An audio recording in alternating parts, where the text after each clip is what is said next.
Tenemos noticias económicas. Hablemos de la economía, pero hablemos de la economía local, la economía mundial, los precios de los productos de lujo, los productos de primera necesidad. ¿Cómo está el tema en esta región y también en el resto del mundo? A propósito de conflictos, en fin, que existen. El tema de la inflación, finalmente un tema también mundial. Primera cosa. Segundo, provocado en gran parte por el precio de los combustibles, que están muy altos por el tema de la crisis y la guerra de Ucrania y Rusia. Pero además hoy día leía que los países árabes se están poniendo de acuerdo para bajar la producción de crudo, para poder mantener los precios altos. Entonces eso siempre ha sido la OPEP. ¿Le gusta poco? La organización de países productores de petróleo, la OPEP ha funcionado siempre igual. Ya, pero como un cártel, porque en el fondo... Pero por supuesto que es un cartel, es colusión. Pero obvio. Claro, estamos poniendo de acuerdo. Mira, bajemos la producción. Bajemos la producción, aumentamos el precio. Y nos seguimos forrando. Porque además en época de crisis tú igual nomás necesitas... Combustible, o sea como sea, tú necesitas los combustibles. Y eso marca la inflación también. Claro, por supuesto. Ahora, la economía va a crecer, no tanto, pero va a crecer. Va a crecer, según el informe de la CEPAL, que es la Comisión Económica para América Latina y el Caribe, la CEPAL. Fíjate que en esta zona va a crecer el año 2022 la economía en un 2,7%. Se había estimado en 1,8%. Ahí va a quedar Chile. Se estima para el crecimiento para Chile de 1,8. Chile y México 1,9. Ya. Esa es la estimación. Siempre las estimaciones, lo dice la palabra, tiene margen de error. Tú no tienes, digamos, la varita mágica y tienes cierto rango, ¿verdad? Porque pueden ocurrir situaciones que por ahora no están, digamos... Esto es lo que crecerían en menor medida. Ahí está. La parte baja de la tabla, digamos. Exactamente. Costa Rica, Cuba y Nicaragua, Ecuador, El Salvador y Perú, Chile y México, Brasil, y fíjate lo que pasa con Haití. Ahora, ojo, que esto son estimaciones de la CEPAL, pero también hay otro tipo de estimaciones que se habla que en este minuto Chile está en una situación que no es ni de inflación ni de crecimiento. Está inflación. Está inflación, pero algunos sostienen, todo esto tiene que ver con distintas variables para que la gente entienda. Uno dice, ¿y por qué de repente hay algunas personas que estiman tanto la cifra de crecimiento o la cifra de IPC y otros tienen una cifra distinta? Porque las variables a utilizar son otras. Y también se mete a la juguera la proyección. ¿Qué va a pasar de aquí a 6 meses? ¿Qué va a pasar de aquí a 3 años? ¿Qué va a pasar de aquí a fin de año? Y hay imponderables que tienen que ver con... ¿Cómo va a reaccionar la economía con un plebiscito constitucional el 4 de septiembre? Algunos dicen de tal manera, otros dicen de otra. Claro, algunos dicen que va a subir o va a bajar el dólar dependiendo del resultado. Por eso es que las cifras de repente tienen esa... Sí, pero lo que te decía yo también variación tiene que ver con que si hay sequía, por ejemplo, puede aumentar el precio de algunos alimentos. Por supuesto, de primera necesidad. O si hay, inundaciones también provocan, el cambio climático provoca también... Claro, 1,4% fue la variación del IPC, del índice de precios al consumidor. Que va a llegar como a un poco más del 8,5 en lo que va del 2022, 8,5 en lo que va del 2022, recién estamos en el 8º mes del año, y en 12 meses alcanza a un 13,1%. Es decir, uno puede hacer un ejercicio bien básico de aritmética, más de un 1% mensual. Sí, pero lo que más ha subido, según esto, el transporte y los alimentos y bebidas no alcohólicas son los que han ido incrementando mayormente su valor. Y tú sabes que la canasta para la cual se mide el IPC, Pollo, es muy variada. Sí, pues. Y es más, suena a perogrullo, pero la canasta del año 2022 no tiene nada que ver con la canasta del año 2012. Sí. Nada que ver. Pero gran parte del IPC... El 2012, por ejemplo, estaba el pendrive. Hoy día no creo que esté el pendrive. Hoy día está otra cosa. Claro, se va actualizando. Pero gran parte de la inflación está provocada por los altos valores que provoca el transporte, que está determinado por el alza de combustible. Exactamente. O sea, es determinante el valor de la gasolina en un mes 4,6% aumentado. Y ojo, y eso que estamos hablando, que existe el mecanismo de estabilización del precio de los combustibles. Sí, pues tú te das cuenta al tiro. Que tú le metes plata a ese mecanismo y la idea es que el alza no sea tan alta o relativamente alta. Hace un año atrás tú un estanque de 50, 60 litros lo llenabas con 50 lucas y menos.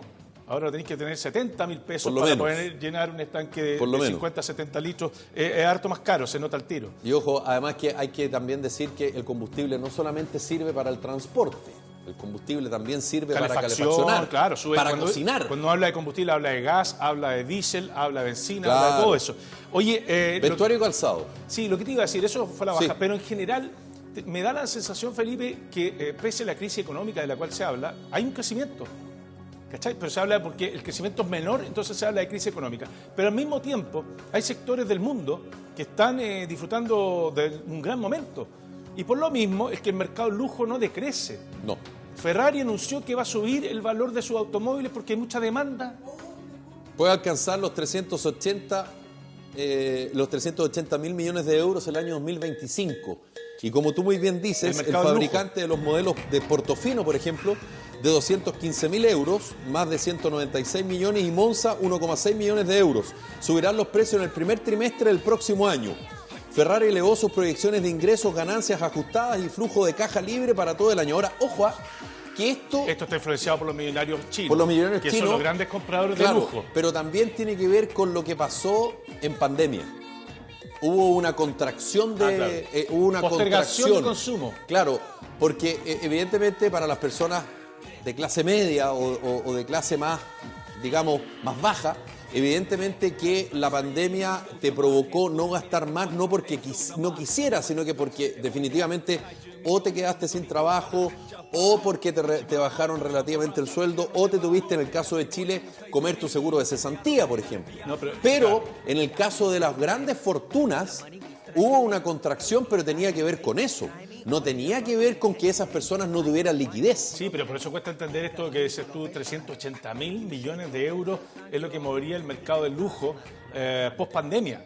O sea, uno diría, la gente se restringiría o pensaría mucho más en gastar plata en algo que es más superfluo y que más bien tiene que ver con una marca y con un estatus. Pero no, algo pasa que la gente siente que si tiene dinero lo puede gastar en algo que le da no solamente una utilidad, te genera sino, estatus. Claro, imagen. Te genera un y eso tiene que ver con la cultura que se está instalando, la cultura media reggaetonera, la ostentación del oro, de mostrar estos vehículos deportivos, esta cosa que tenía de mostrar los dólares encima de una cama, ¿te acordáis? Al estilo Mayweather. ¿Me cachai? Hay como un culto al lujo. Campeón de box. En vez de la sobriedad y la austeridad, hay toda una cosa de la ostentación. Ahora, yo te voy a decir algo, de todas maneras, por algo estas marcas están pasando su mejor momento. Claro, y de hecho, por algo lo estamos comentando. Sin embargo, hay ciertas tendencias en el mundo respecto a no gastar tanto como se gastaba antes de la pandemia. Yo no estoy diciendo que no pase lo contrario, porque de hecho por algo lo estamos comentando. ¿Por qué? Porque efectivamente muchas personas se dieron cuenta que no es necesario gastar tanta plata en ropa, por ejemplo. Que es lo que bajó junto a los zapatos. Exactamente. Y por ejemplo, millonarios, bueno, el creador de Apple, en fin, ocupaban siempre la misma ropa.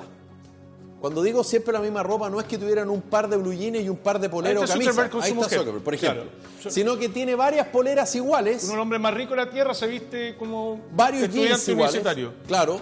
¿Te acuerdas de Steve Jobs? Sí, también. El Beatle negro, ahí está. Beatle negro y jeans clásico con botones. Ahora, no es de cagado ni miserable. Muchas veces lo hacen porque les da la tener que pensar en cómo me tengo que vestir diariamente. Y generas un uniforme de alguna manera, pero es un uniforme más sport, no tan elegante. Porque claro, por mucho que tú te puedas vestir con un Beatle, con un jersey, ponle el nombre que tú quieras, y tener, qué sé yo, 5 o 6 de esos, y tener 5 o 6 pares de jeans, no es exactamente lo mismo que tener 10 o 12 trajes, pero digamos que cada uno vale $15,000. Hay un componente psicológico también. Este gallo y esta gente no le quiere demostrar a nadie la plata que tienen, porque saben que la tienen. Claro, no es necesario. El que anda con el super lujo no tiene donde caerse. O sea, es que hay profesiones también, ojo, hay que decirlo, hay profesiones que, de hecho yo tengo varios amigos abogados que de repente los veo más elegantes que la yegua el Tony, más arreglados que Cayo Quasimodo, y me dice, estoy disfrazado de abogado.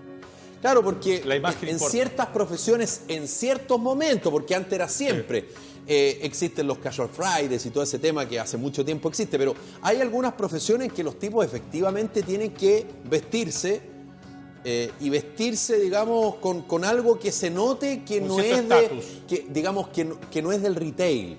Claro. Yo no tengo nada contra las prendas del retail. Estoy hablando de ellos, cómo lo ven eventualmente sus clientes o la manera de vestirse. Ahora, te digo algo, yo creo que tiene que ver con que un tema cultural, pero también tiene que ver con lo que te decía, el placer que obtienen muchos en el consumo. porque esta Por es una supuesto. sociedad de consumo. Si la gente decidiera no cambiar frecuentemente lo que tiene, que es lo que antes pasaba cuando algo se echaba a perder, lo mandaban a reparar. Claro. Hoy día mandar a reparar algo puede ser más caro que comprárselo nuevo. Entonces, en general la sociedad está estimulando el consumo. Y como que es parte del placer instantáneo que te lo provoca un ratito y después Es se que te existe quita. la obsolescencia programada también. Claro, pero además el endeudamiento para lograr tener algo que de otra manera tendría que haber tenido una capacidad de ahorro en un periodo largo. Pero ¿qué quiero decir con esto? Que es loco, porque cuando hay crisis económica mucha gente va y recurre al lujo como una forma de compensar, de hacer... Claro, me lo merezco. Hay algo ahí. Claro, me lo merezco. Claro, y no solamente en caso, como decía, de hombres y mujeres, también tiene que ver con que grandes empresas también modernizan y algunos dicen gasto Sí. y otros hablan de inversión. Inversión. Inversión en imagen, en dar la sensación de éxito Claro. y toda esta cosa que suena media frívola, pero es loco lo que estamos hablando, de que en plena crisis económica el mercado del lujo siga vigente, no solamente vigente, sino que muestre prosperidad y crecimiento. Ahora, básicamente cuando se habla de crisis económica se refiere a cierto estrato social y económico, porque queda de manifiesto que a algunos esto no les pega, al revés, les genera mayores dividendos, Ah, claro, porque la son oportunidad. básicamente Los que están con los liquidez. propietarios, además, porque estamos hablando de propiedades de los medios. Bueno, fíjate que las 20 ciudades con mayor costo de vida, está Hong Kong, está Zúrich, está Suiza. Basilea, está Berna, en fin. Chile está en el lugar 130 de un ranking de 227 países. O sea, estamos ahí como en la mitad Del costo de la vida. de las 20 ciudades con mayor costo de vida en el mundo. Ahí están los Ahora, primeros 10. es predecible, a lo de Hong Kong te creo, y además lo de Suiza ni hablar. Tokio, Nueva York. Suiza concentra junto con Londres, en Inglaterra, la mayor cantidad de millonarios, pero también tiene que ver porque ahí tienen Claro. su fortuna en los bancos, en fin, Lógico. le da seguridad. Nueva York también lo mismo, Singapur ni hablar. Tokio, son países que además muy prósperos, claro, hay algo de eso que les genera una Países calidad de vida. desarrollados, Claro. economía gigante, digamos. Ahora, lo que está, y te quiero recalcar, yo insisto, es un tema, un componente psicológico y también cultural, el querer gastar más plata en algo que te genere una imagen, porque no es realmente una necesidad, no es algo de primera necesidad. ¿Ah? Y hay un trastorno de valores también, creo yo, Por que supuesto. tiene que ir con la sociedad moderna. Todo el rato. Es tratar de cubrir ciertas falencias a través de la ostentación o de mostrar productos suntuarios que básicamente no te sirven de mucho. Porque, bueno, tiene que ver con mostrarse, con decir, oye, mira, qué increíble, y darse un cierto estatus Ahí también. estamos hablando en Dubái cuando, ¿te acordás que como cambia la cosa, realmente quedan abandonados vehículos como dicen, De alta gama. De alta gama. Le Producto encanta hablar de alta millonarios que gama. se van de un lado para otro. Ahí está, En mira. fin. Bueno, pero la cosa es que el crecimiento de nuestro país se espera 1,8, 1,9 para este año, Sí. lo que no es mucho. Pero lo que pasa es que hubo el tema que provocó la inflación, fue que un alto consumo, había mucha caja con el tema de los retiros. Y que empujó. vino después, claro, El consumo empujó. y después vino la ola de la crisis de los combustibles y de algunos productos básicos, digamos, de primera necesidad, que a consecuencia de lo que está pasando en la guerra de Ucrania, de la invasión de Rusia a Ucrania, digamos. Y ahora hay que ver también, porque muchos especialistas hablan qué va a pasar después del plebiscito. ¿Qué es lo que yo decía? Claro, Vamos baja a con ver el sueldo, cómo se va a mover qué la es lo que pasa economía ahí, el tema. después frente a la Y por incertidumbre. eso hay muchos que tienden a ser más cautelosos en la proyección. No, Claro. ni pesimistas ni optimistas, cautelosos. Claro. Porque esto tiene que ver también con la expectativa, Pollo. Exactamente. La economía funciona mucho con la expectativa. Exactamente.